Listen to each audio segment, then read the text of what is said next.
Parfois, on croit qu'il nous manque tant de choses, plus d'argent, plus d'amour, plus de succès. Mais si l'on regarde avec les yeux du cœur, on se rend compte qu'on a déjà tout. Le bouddhisme ne t'enseigne pas à chercher à l'extérieur, il t'invite à te réveiller à ce qui est déjà là. Et quand tu remercies, ta vie change. Car là où il y a de la gratitude, il y a de la plénitude. La comparaison, ce poison qui te murmure « je n'ai pas ». Souvent, on passe à côté de ce qu'on a déjà. On s'habitue si vite à ce qui nous entoure qu'on cesse de le valoriser. Se lever le matin, respirer sans difficulté, avoir un toit, un repas chaud, un corps qui fonctionne. Ce sont des choses simples, mais essentielles. Et quand on oublie de les remercier, on cesse de les voir. Nous vivons dans une société qui pousse constamment à vouloir plus. Plus de reconnaissance, plus de réussite, plus d'apparence. Mais le bouddhisme rappelle que le vrai malheur naît justement de ce désir incessant. La paix ne vient pas quand on obtient ce qu'on veut, elle vient quand on apprend à aimer ce qui est déjà là. Ce n'est pas se résigner, c'est regarder avec plus de conscience. C'est reconnaître que beaucoup de ce que nous prenons pour acquis sont en réalité des petits miracles. Le problème, ce n'est pas ce qui manque, c'est le manque d'attention envers tout ce qui est déjà là. Quand on commence à entraîner le regard intérieur, tout change. Ce qui était banal devient précieux. Le corps qui te porte, la nourriture dans ton frigo, le silence de ta chambre, la lumière qui entre par la fenêtre, la capacité de penser, d'aimer, de créer, tout ça est là. Et cela l'a toujours été. Tu ne le regardais simplement pas. La gratitude, c'est ce réveil, c'est revenir au présent sans rien lui exiger. C'est prendre conscience que, même s'il y a de la douleur ou des épreuves, il y a aussi de la beauté, du soutien, des signes constants que tu es vivant, que ta vie a un sens. Quand tu te connectes à cette vision, tout se réaligne. Tu arrêtes de courir après ce qui manque et tu commences à avancer avec ce que tu as. La pression baisse, l'esprit s'apaise. Et au lieu de vivre dans l'urgence, tu commences à vivre avec profondeur. Il n'est pas nécessaire que tout change pour se sentir bien. Parfois, il suffit simplement d'ouvrir les yeux et de voir ce qui a toujours été là. Le miracle quotidien, la simplicité qui transforme tout. La comparaison constante est l'une des sources les plus silencieuses de mal-être. On mesure notre vie avec la règle des autres.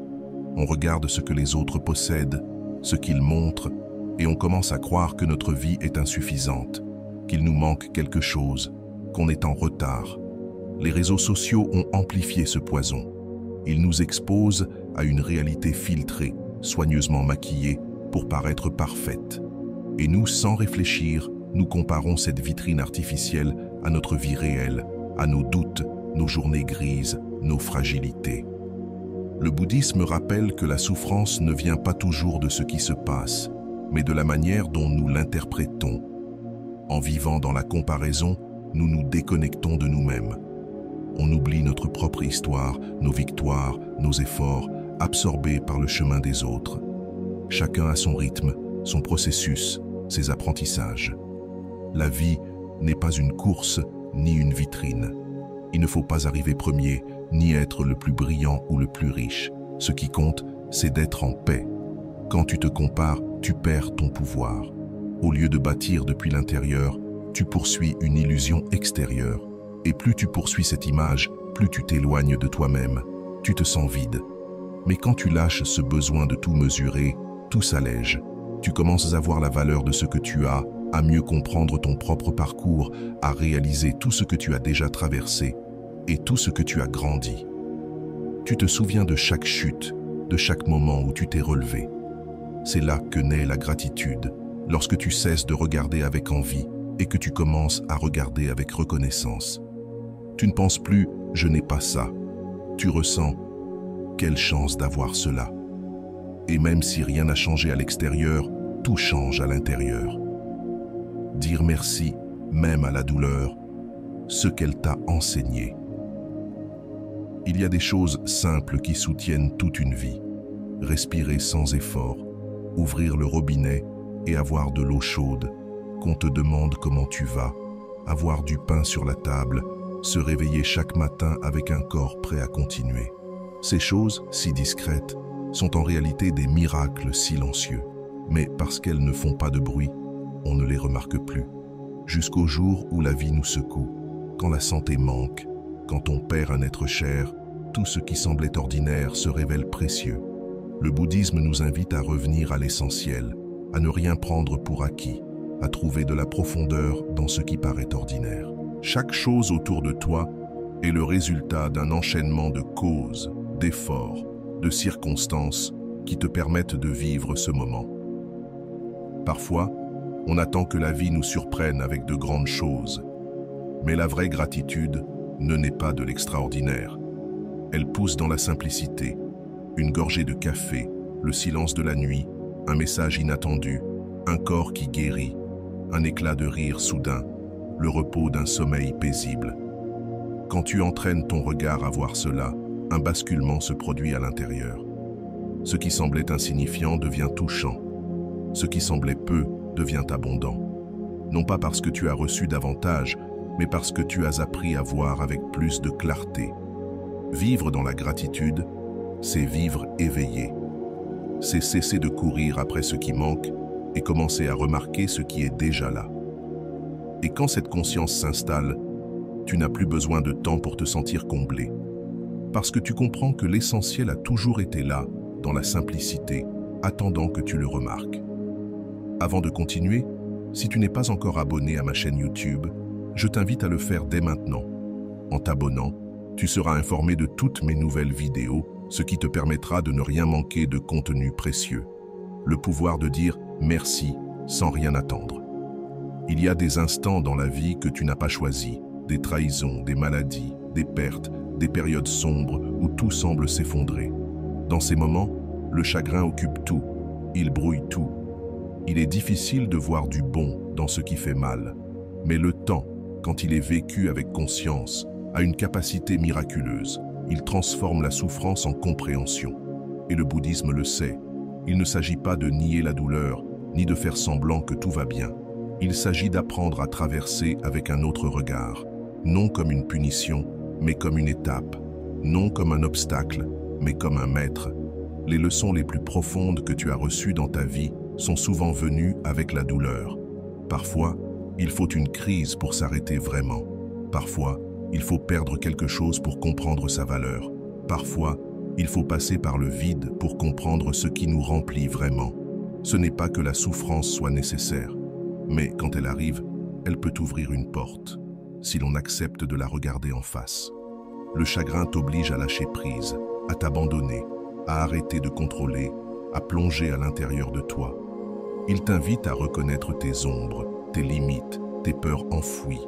Et c'est à partir de là que commence une transformation lente, silencieuse.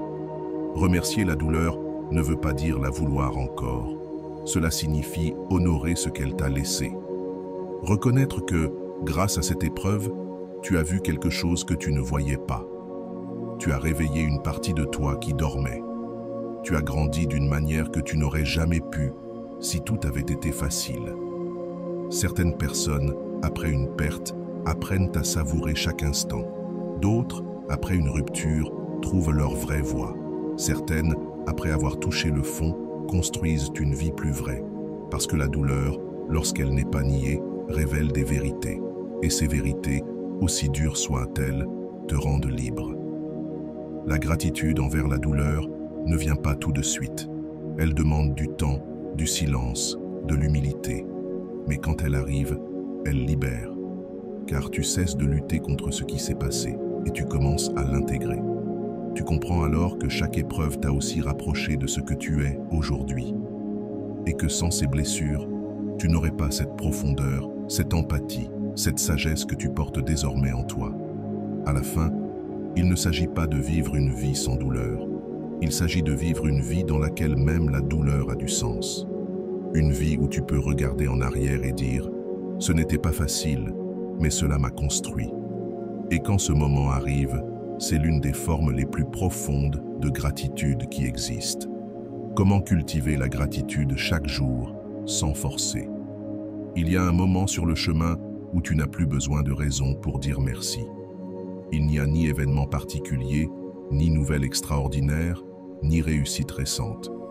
Juste une impulsion naturelle qui naît de l'intérieur, un souffle doux, un léger sourire, une voix intérieure qui dit simplement « Merci ». Quand cela se produit, quelque chose a changé en profondeur. Parce que la gratitude n'est plus une réaction, mais une manière d'être dans le monde. Elle ne dépend plus de ce qui se passe à l'extérieur. Elle n'a pas besoin de résultats, ni de récompenses, ni d'applaudissements. Elle émerge d'elle-même parce que le cœur a appris à voir autrement. Dire merci sans rien attendre en retour est une pratique profondément libératrice. Elle te permet de sortir du mode exigeant, de la plainte permanente, de cette attitude qui pense que la vie te doit quelque chose. Elle te ramène dans le présent, sans condition, et t'invite à adopter une posture humble, ouverte, généreuse. Très souvent, nous vivons dans l'attente. Nous espérons que les choses se déroulent d'une certaine manière, que les gens réagissent comme nous le souhaitons, que le chemin soit clair et confortable.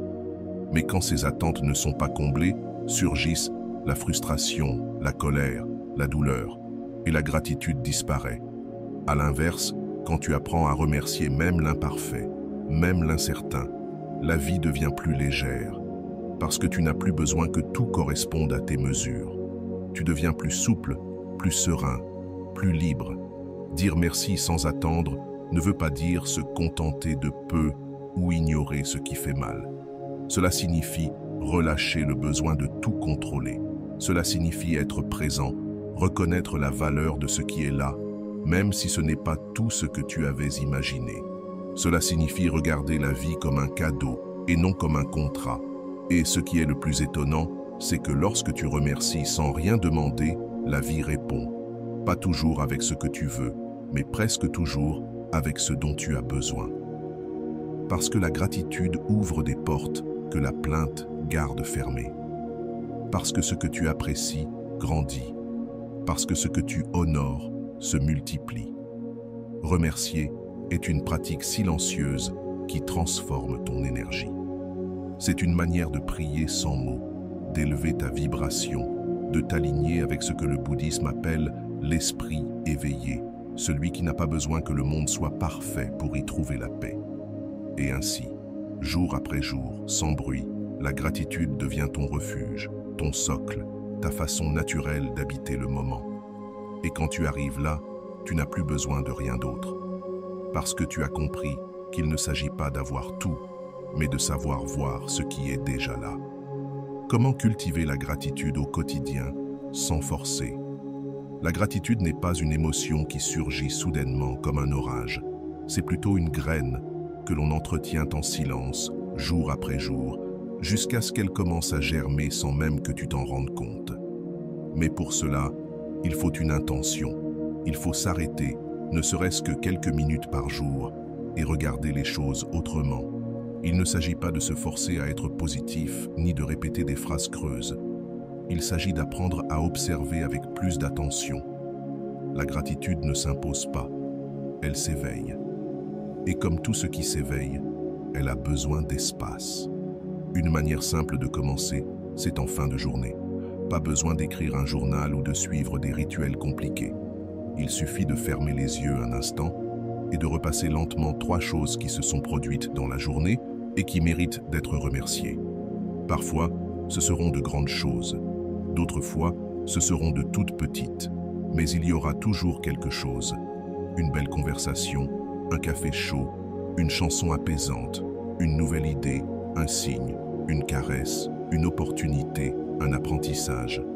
Tu peux aussi intégrer la gratitude dès le matin, juste après avoir ouvert les yeux, avant de regarder ton téléphone, avant même de penser à tout ce que tu dois faire. Prends un instant pour reconnaître simplement le fait d'être en vie, de respirer, d'avoir une nouvelle journée devant toi, de pouvoir recommencer. Avec le temps, ce petit geste change ton regard. Ton esprit, qui a tendance à aller vers ce qui manque, commence à s'entraîner à voir ce qui est déjà là.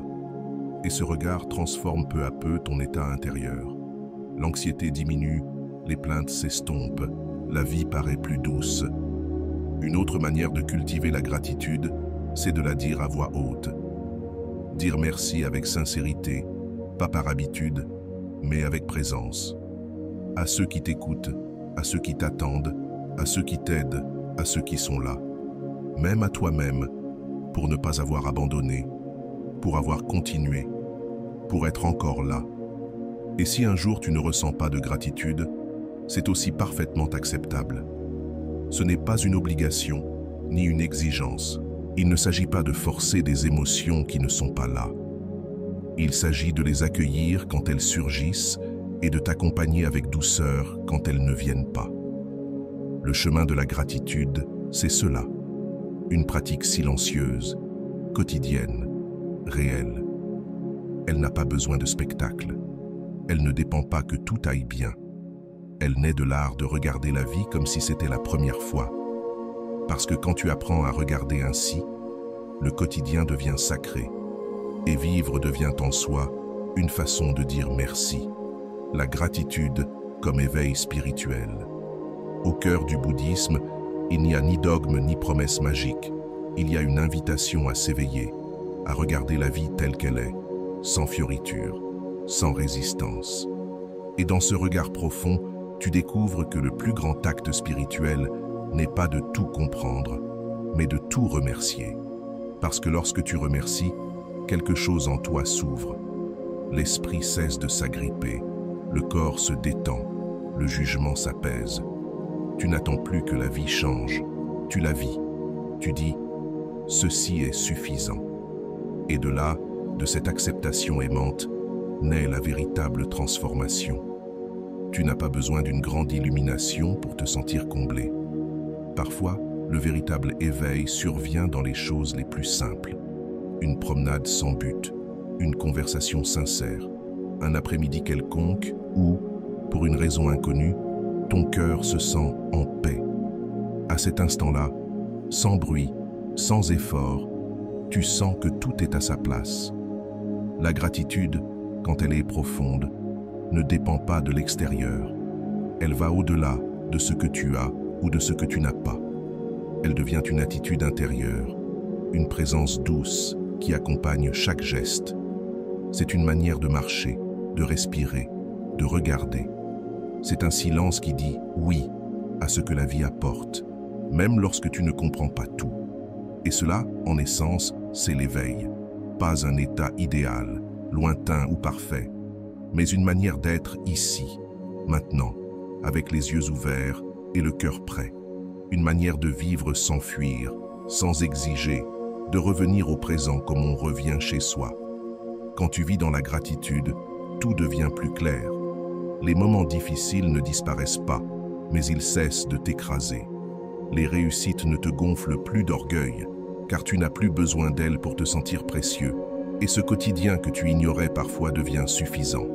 Dans cet état, tu ne poursuis plus le bonheur, tu l'incarnes. Tu vis de l'intérieur en paix, avec ce qui est, avec ce que tu es, avec ce qui a été et ce qui sera. Sans lutte, sans plainte, juste avec présence et reconnaissance. Et cela, c'est peut-être l'un des actes les plus spirituels qui soit. Remercier, non pas pour ce qui viendra, mais pour ce qui est déjà. Et voilà. J'espère que vous avez trouvé beaucoup de valeur dans cette vidéo. Merci d'être resté jusqu'à la fin de cette vidéo. J'adore quand vous faites ça. J'espère vous revoir dans une autre vidéo.